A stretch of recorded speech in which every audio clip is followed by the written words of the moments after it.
They disabled Venezuela's defenses. They swooped in, they captured Maduro and his wife, and they left without a fuss. No casualties, no losses for the US.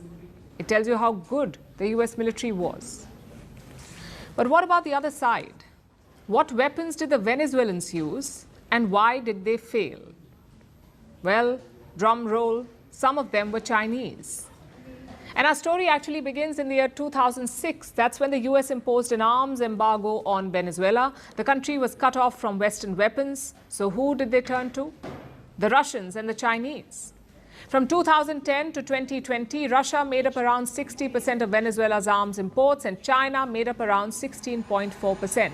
Beijing was the second biggest supplier of weapons to Caracas, and Caracas was Beijing's biggest customer in Latin America. And what sort of weapons did they sell?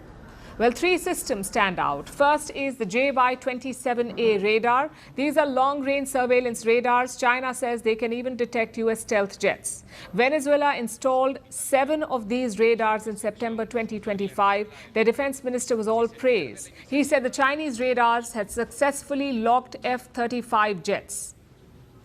Remember, these are the most advanced planes on the planet, the F-35s, supposedly the most advanced. And Venezuela said the Chinese radars had spotted them. Then what happened on Saturday? Experts believe the F-35 managed to suppress the Chinese radars. Basically, the planes jammed the system. So that's one weapon down. Another system that Venezuela likely deployed was the JYL-1. Again, it's a Chinese radar. This one is also meant to track stealth jets. But this too seems to have failed on Saturday. And finally, you have Chinese surface-to-air missiles. Venezuela had the HQ-9 and the HQ-12 missiles. These are supposed to destroy enemy projectiles and jets. But on Saturday, they too appear to have failed. And frankly, it's not surprising. Pakistan deployed these same systems against India, yet Indian BrahMos missiles were hitting Pakistan at will. Now, just to be clear, we do not have conclusive evidence of what happened in Venezuela. Did their systems fail? Were they jammed? Were the operators inefficient? The fact is, we don't know. But here's what we can say for sure.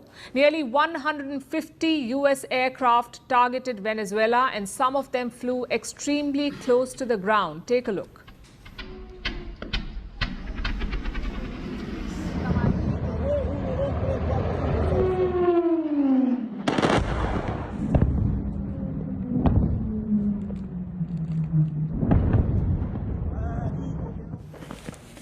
.150 American aircraft, some flying close to the ground, and yet no resistance from Venezuela. The United States had complete air control.